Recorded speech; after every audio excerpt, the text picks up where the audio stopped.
बिस्मिल्लाहिर्रहमानिर्रहीम। अस्सलाम वालेकुम नाज़रीन, आप यूट्यूब चैनल देख रहे हैं। मैं इमरान ख़ान हूँ। ज़िमनी इंतखाबात से आहिस्ता आहिस्ता सब भागते भागते अब पीपल्स पार्टी भी भाग गई है।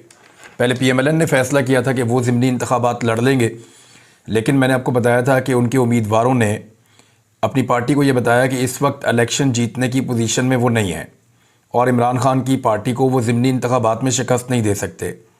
दूसरी बात यह है कि इतनी थोड़े से अरसे के लिए कोई भी इलेक्शन के अंदर पैसा लगाना नहीं चाहता। जब जीतने की उम्मीद भी ना हो और आप एक दिन के लिए भी MNA ना बन पा रहे हों तो फिर पैसा लगाने का क्या फ़ायदा। तो इसलिए PMLN भी भाग गई, फजल रहमान साहब की पार्टी भी भाग गई। सारी पॉलिटिकल पार्टीज़ ने कहा कि हम ज़िमनी इंतखाबात में नहीं जा रहे PTI के ख़िलाफ़। और अब फाइनली पाकिस्तान पीपल्स पार्टी ने भी कहा कि वो ज़िमनी इंतखाबात को नहीं लड़ेंगे। इससे पहले पीपल्स पार्टी जो है वो ज़िमनी इंतखाबात लड़ने की बात कर रही थी, लेकिन अब वो भी इसका बाइकआउट करने जा रहे हैं। एक्चुअली ये कोई बाइकआउट नहीं है, पोजीशन ये है कि इलेक्शन के अंदर जाने की हिम्मत नहीं हो रही।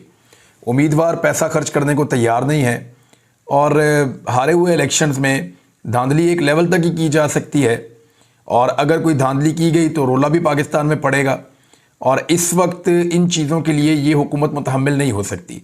बहरहाल इमरान खान साहब के लोगों को निकाला है, हो सकता है वो इलेक्शन जीत के वापस फिर आ जाएं और आने के बाद वो अपोजिशन लीडर अपना बनाए। लेकिन ये ज़िमनी इंतखाबात मुझे होते हुए भी मुश्किल से दिखाई दे रहे हैं। जब सारे स्टेक होल्डर इसके अंदर नहीं है, सिर्फ PTI है, तो फिर तो सिर्फ अनाउंसमेंट ही कर देंगे वो जीत रहे हैं और अगर इलेक्शन होने हैं तो उन्होंने फिर सारी सीटें जीत जानी है अगर ये लोग मैदान में नहीं हैं तो। अब सिचुएशन किस रुख बैठती है ये आने वाले वक्त में पता चलेगा। फवाद चौधरी साहब ने एक बात की, उन्होंने कहा आईने पाकिस्तान को रद्दी की किताब की तरह समझा जा रहा है।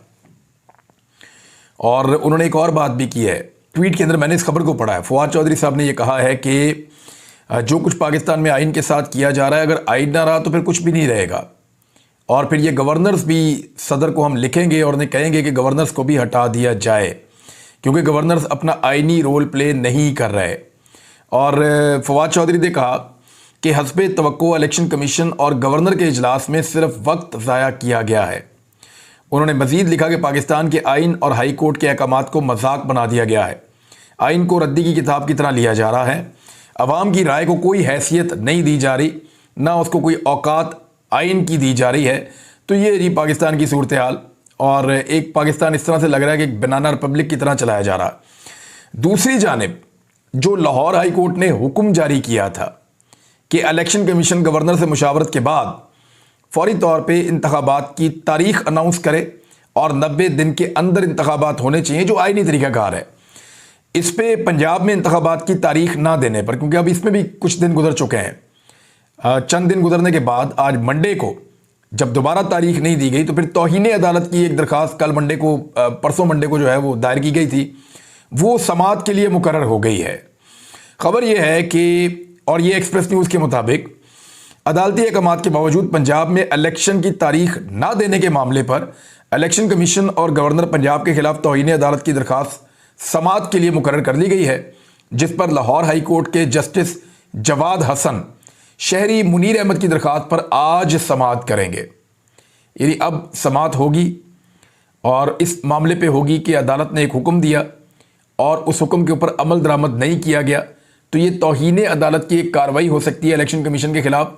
मेरे ख्याल में जिस तरह का इलेक्शन कमीशन है ना, उससे जान भी शायद ऐसे ही छूटेगी।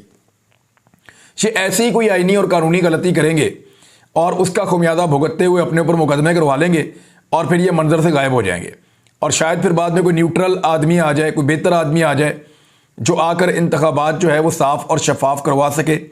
बहरहाल दरख्वास्त में मौक़िफ़ इख्तियार किया गया है कि अदालत ने इलेक्शन कमीशन को गवर्नर से मुशावरत के बाद इलेक्शन की तारीख देने का हुक्म दिया। अदालती अहकामात के बावजूद इलेक्शन कमीशन ने इलेक्शन की तारीख नहीं दी है, लिहाजा जो है वो तौहीन अदालत की कार्रवाई की जाए। बहरहाल अब ये मामला अदालत में है, देखते हैं इसके अंदर आज से क्या होता है। पाकिस्तान तहरीक इंसाफ के रहनुमाओं को जो गिरफ्तार किया जा रहा है, एक को पकड़ते हैं एक को छोड़ते हैं, एक को पकड़ते हैं एक को छोड़ते हैं, और वो सिर्फ इसलिए कि लोगों की तवज्जो इस तरफ लगी रहे, बजाय इसके कि लोग तवज्जो दें असल इश्यूज़ की तरफ। इन गिरफ्तारियों पे कोई आदमी बोलने पे गिरफ्तार हो रहा है, उसने ये क्यों कह दिया गिरफ्तार कर लो, उसने ये बात क्यों की उसको पकड़ के अंदर कर दो। हालांकि बहुत सारे लोग ऐसे हैं जिनका ताल्लुक PDM की जमातों से है, बहुत सारे हमारे दानिश्वर ऐसे हैं जिनका ताल्लुक, बहुत सारे सहाफ़ी हैं जिनका ताल्लुक PDM के साथ है। वो बहुत ज़्यादा अजीब अजीब बातें करते हैं, लेकिन उनमें से किसी की गिरफ्तारी नहीं होती। वजह यह है कि उनकी गिरफ्तारी के ऊपर वो वाला रोला नहीं बनेगा। बातें तो वो बड़ी खौफनाक कर रहे हैं, लेकिन उनकी बातों को कोई सीरियस ले नहीं रहा। और दूसरी जानिब जो लोग जिनकी बात को सीरियस लिया जाता है उनके ऊपर जो है वो एक्शन हो रहा है, बार बार हो रहा है, और वो इसलिए हो रहा है ताकि लोगों की तवज्जो बटाई जा सके। पाकिस्तान तहरीक इंसाफ के रहनुमाओं की गिरफ्तारियों और मुकदमात के खिलाफ अमेरिका में ओवरसीज पाकिस्तानी जो है वो सरापा एहतजाज है। ये तस्वीर और मनाजिर अगर आप देखें तो ये टेक्सास से मनाजिर है। ओवरसीज पाकिस्तानियों ने पीटीआई रहनुमाओं की गिरफ्तारियों और मुकदमात के खिलाफ एक बड़ा एहतजाजी मुजाहरा किया है और कहा हम तहरीक इंसाफ के साथ हैं। और पीटीआई रहनुमाओं की गिरफ्तारियों और मुकदमात के खिलाफ ये एक बड़ा एहतजाज था। रियासत टेक्सास के शहर ऑस्टिन में एहतजाजी मुजाहरा किया गया और बहुत सारे लोगों ने कहा कि हुकूमत इलेक्शन से फरार का रास्ता ढूंढ रही है और पीटीआई रहनुमाओं की गिरफ्तारी और मुकदमात किसी सूरत कबूल नहीं किए जाएंगे। ये इंसानी हुकूक की खिलाफ वर्जी है और ओवरसीज पाकिस्तानी पाकिस्तान तहरीक इंसाफ का साथ देंगे। गिरफ्तारियों का सिलसिला फौरी तौर पर बंद किया जाए, मुल्क में आम इंतखाबात करवाए जाएं ताकि बेचैनी और मुल्क के अंदर जो अदम इस्तेहकाम है वो ख़त्म हो जाए। उधर पेशावर हाई कोर्ट के अंदर भी ये मामला गया इलेक्शन का, वहाँ पे भी नोटिस जारी कर दिए गए हैं।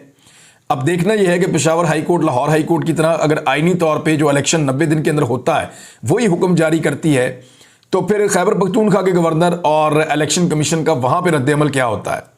अदालतें तो वही कहेंगी जो आइन और कानून के मुताबिक है, और जब आइन और कानून के मुताबिक फैसला होगा, क्योंकि मुल्क के अंदर कोई जंग तो लगी नहीं हुई खुदा न खास्ता, कोई खाना जंगी भी नहीं हो रही, कोई इस तरह के खौफनाक वाकयात भी नहीं हो रहे, और अगर पैसे नहीं हैं तो पैसे शाहिद खाकान अब्बासी साहब ने कहा कि उधार पैसे पकड़ के इलेक्शन करवाएं, लेकिन इलेक्शन करवाएं, जमहूरी सिलसिला ना रोकें, आइन को पामाल ना करें, और होना भी यही चाहिए।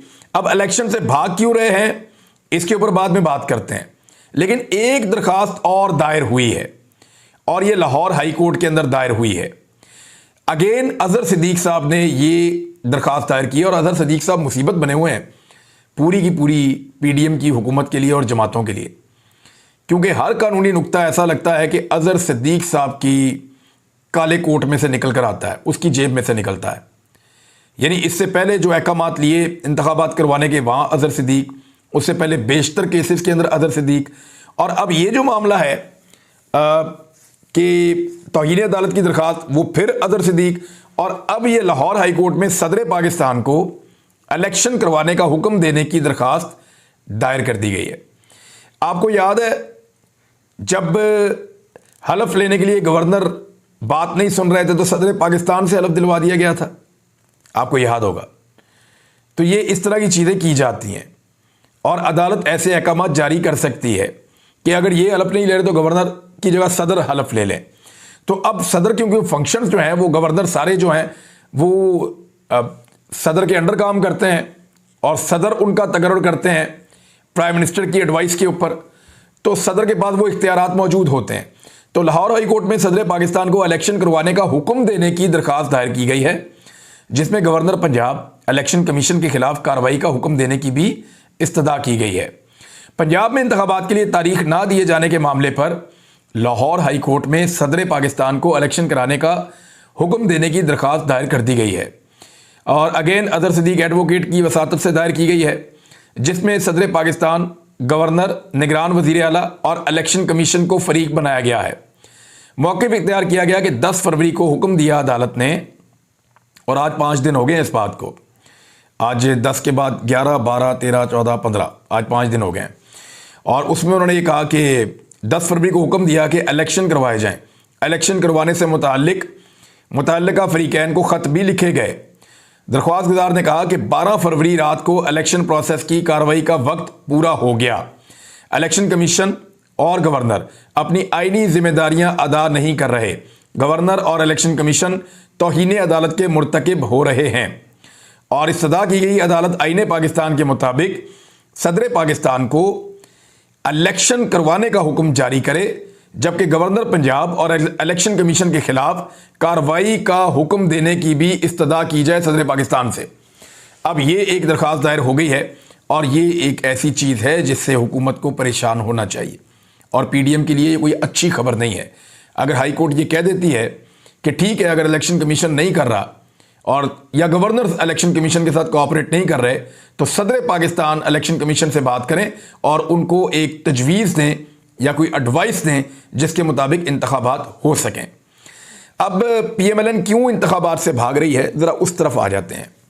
मुल्तान के बाद कराची में भी वही वाला नारा लग गया जो मरीम नवाज साहब को बड़ा पसंद है। उन्होंने इमरान खान के खिलाफ भी लगवाया इस तरह का नारा एक, लेकिन एक्चुअली वो नारा मरीम नवाज के खिलाफ बना है। और मुल्तान के स्टेडियम में ये नारा गूंजता रहा, लोग क्रिकेट देखने आए, वहाँ पे भी सियासत घुस गई है। और मुल्तान के स्टेडियम के अंदर भी लोग ये नारा लगा रहे थे कि मरीम के पापा चोर हैं, मरीम के पापा चोर हैं। एक बंदा कहता है मरीम के पापा, बाकी सारे कहते हैं चोर हैं। तो इस तरह के जो नारे हैं वो पहले मुल्तान के अंदर लगे, वही वाले नारे अब जो है वो कराची के अंदर लग रहे हैं। तो लोगों के जज्बात PMLN के बहुत खिलाफ हैं और इस बात का PMLN को पता है। वो कैसे? राणा सनाउल्लाह साहब ने आज हामिद मीर साहब को एक इंटरव्यू दिया और उसमें उन्होंने अपनी शिकस्त का एतराफ़ किया है। उन्होंने कहा कि जो कामयाबी जिसकी हम तवक्को कर रहे थे या जिसकी हमें उम्मीद है या जो हमें लगता है कि हमें मिलनी चाहिए थी वो अब हमें मिलती हुई नज़र नहीं आ रही। राणा सनाउल्लाह साहब ने बाशगाफ अल्फाज में एतराफ़ शिकस्त किया है कि PMLN जो है जिस कामयाबी के लिए हम उम्मीद कर रहे थे, हम अपने आप को समझते हैं कि हम डिज़र्व करते हैं वो कामयाबी, वो अब हमें दिखाई नहीं दे रही। पब्लिक के अंदर हमें वो कामयाबी नहीं मिलेगी और इसी वजह से ये सब लोग इलेक्शन से दूर दूर दूर दूर भाग रहे हैं। अब नवाज शरीफ और मरीम नवाज के लिए सिर्फ ये एक प्रॉब्लम नहीं है, एक प्रॉब्लम और भी पैदा हो गया है। वो प्रॉब्लम मैं आपको बताता हूँ, लेकिन PMLN कोशिश कर रही है। और इसमें देखें, आपको तारीफ तो करनी पड़ेगी मरीम नवाज की। जितने बुरे भी हालात हों, चाहे उन्होंने इन हालात में इस पार्टी को पहुंचाया है, मरीम नवाज की नफरत, मरीम नवाज की गलत पॉलिसीज, मरीम नवाज की फ्रस्ट्रेशन, उसने इस पार्टी को बहुत बुरी तरह तबाह किया है। लेकिन इसके बावजूद वो हार मानने के लिए तैयार नहीं है। वो अपनी पार्टी के अंदर आइन को तब्दील कर रही हैं, वो अपनी पार्टी को मुतहर्रिक करने की कोशिश कर रही हैं। गो कि उसका उल्टा इम्पैक्ट हो रहा है, पार्टी के मजीद लोग नाराज़ हो रहे हैं, लेकिन वो जोर ज़रूर लगा रही हैं। अब वो जोर से पार्टी को नुकसान पहुंचता है या फ़ायदा पहुंचता है, ये एक अलग चीज़ है। नून लीग की तंजीम साजी में बहुत सी अहम तब्दीलियाँ की जाएंगी, पार्टी की आइन के अंदर भी तरमीम की जाएगी और ये सारे फैसले सियासत के अंदर जो नौमौलूद हैं, मरीम नवाज जो बिल्कुल नई नई एंटर हुई हैं, वो ये सारे फैसले करने जा रही हैं। दूसरी जानिब मरीम नवाज और नवाज शरीफ के ऊपर बहुत ज़्यादा दबाव बढ़ गया है कैप्टन रिटायर्ड सफदर को लेकर। वजह क्या है? जो सीनियर रहनुमा है PMLN के, उन्होंने कैप्टन रिटायर्ड सफदर के ARY न्यूज़ को दिए गए इंटरव्यू पर नवाज शरीफ और मरीम नवाज से नाराज़गी का इजहार करते हुए आइंदा इंतखाबात में पार्टी टिकट ना देने का मशवरा दिया है और मुतालबा किया है। यानी जो तफसीलात के मुताबिक ये ज़राए से खबर आई है और वो ये कह रही है कि कैप्टन सफदर के ARY न्यूज़ को दिए गए इंटरव्यू के मामले पर सीनियर रहनुमाओं ने नवाज शरीफ और मरीम नवाज से नाराज़गी का इजहार किया है। ज़राए ने बताया कि लीगी की आदत पर पार्टी रहनुमाओं का कैप्टन रिटायर्ड सफदर के खिलाफ कार्रवाई करने के लिए दबाव है। चंद रहनुमाओं ने यह भी कहा कि इनको आइंदा पार्टी टिकट ना दिया जाए और दबाव डालने वालों में लंदन जाकर नवाज शरीफ से मुशावरत करने वाले भी शामिल हैं जो करीबी लोग हैं। और उन्होंने कहा कि मानसरा से किसी और को टिकट दें, कैप्टन सफदर को ना दें। देखें, निशान इबरत तो कैप्टन सफदर को बनाना पड़ेगा। उसकी वजह यह है कि शरीफ खानदान में शिकवा सुनने की रवायत नहीं है। शरीफ खानदान किसी और को बोलने नहीं देता। शरीफ खानदान की यह रवायत है कि हमारे सामने सवाल ना उठाया जाए। एक डिक्टेटरशिप है। कैप्टन सफदर ने लोगों को कहा कि सवाल उठाओ, तुम गुलाम तो नहीं हो। कैप्टन सफदर ने लोगों को कहा कि एक टिकट के लिए तुम बावले हुए जा रहे हो, तुम टिकट को छोड़ो, अपनी इज्जत और अपना एहतराम देखो, सवाल पूछो, हमारा नज़रिया दफन हो गया है। और उन्होंने गैरत दिलाने की कोशिश की PMLN के लोगों को। तो गैरत जो है वो पसंद नहीं है PMLN के लोगों को। आप गौर करें तो वो अमेरिका के सामने किस तरह जाते हैं, यूरोपियंस के सामने कैसे जाते हैं, वो गुलामी पसंद करते हैं, ताकतवर के सामने सर झुकाते हैं, बूट पॉलिश बहुत अच्छे करते हैं और कमज़ोर को वो हमेशा गले से पकड़ते हैं। तो इसी तरह वो अपने लोगों को दबाकर रखते हैं, उनको सवाल करने की इजाज़त नहीं देते। जैसे उनमें खुद सवाल करने की अहलियत नहीं है, ताकतवर से वो पूछ नहीं सकते, कमज़ोर को वो सवाल करने नहीं देते। तो अब कैप्टन सफदर ने ये एक बुनियाद रखी है। तो कैप्टन सफदर को अगर उन्होंने टिकट दिया तो फिर बाकी लोग भी इस तरह के सवालात पूछेंगे और वो कहेंगे हमें भी टिकट दो। तो शायद कैप्टन सफदर को इस मरतबा टिकट ना मिले या उनके लिए मुश्किलात बढ़ जाएं। दूसरी जानिब फवाद चौधरी साहब ने यह कहा है कि हमारी जेल भरो तहरीक वो इस जगह तक पहुंच गई है और हमारी तैयारी इस लेवल की है कि अब हमें सिर्फ 24 घंटे का नोटिस चाहिए। यानी अगर इमरान खान साहब हमें अभी कहेंगे तो हम 24 घंटे के अंदर अंदर जेल भरो तहरीक शुरू कर सकते हैं। और यह चीज़ उतनी आसान नहीं होगी, ख़ासतौर पे उस वक्त जब हुकूमत एक मिनी बजट लाने जा रही है। सदर पाकिस्तान ने मिनी बजट के बारे में एक बात की है। उन्होंने कहा कि IMF शराइत पर जारी होने वाले मालियाती ऑर्डिनेंस को फौरी तौर पर उन्होंने मंजूर करने से इनकार कर दिया है। उन्होंने कहा IMF की शराइत जो हैं, अब वो चाहते हैं कि एक ऑर्डिनेंस आ जाए और सदर उसको मंजूर कर लें, तो सदर पाकिस्तान ने उस पर इनकार कर दिया कि फौरी तौर पे नहीं हो सकता। हालांकि इसहाक डार उनको जाकर मिले भी हैं। ये एक्चुअली कर क्या रहे हैं? IMF की मुश्किल शराइत पे सदर पाकिस्तान से ऑर्डिनेंस करवाना चाहते हैं और फिर मलबा डाल देंगे। देखें तो आरफ अलवी PTI के थे, उन्होंने ये किया है, तो आप समझे ना, ये हमारे साथ शामिल थे, तो वो उसको कहते हैं शरीके जुर्म करना चाहते हैं पाकिस्तान तहरीक इंसाफ को भी। तो आरफ अलवी साहब ने कहा कि नहीं, एकदम मैं नहीं कर सकता, और उन्होंने फौरन करने से इनकार कर दिया है, जिस पे हुकूमत ने मिनी बजट ऑर्डिनेंस के जरिए ना लाने का फैसला कर लिया है। और अब ज़िमनी फाइनेंस बिल कौमी असम्बली और सेनेट का इजलास बुलाकर मंजूरी के लिए पेश किया जाएगा। यानी अब गुनाह के अंदर सदर पाकिस्तान शामिल हो या ना हो, हुकूमत और उसके तमाम इत्तेहादी शामिल होने जा रहे हैं। यानी ये जो पाकिस्तान के ऊपर महंगाई का बम गिरेगा,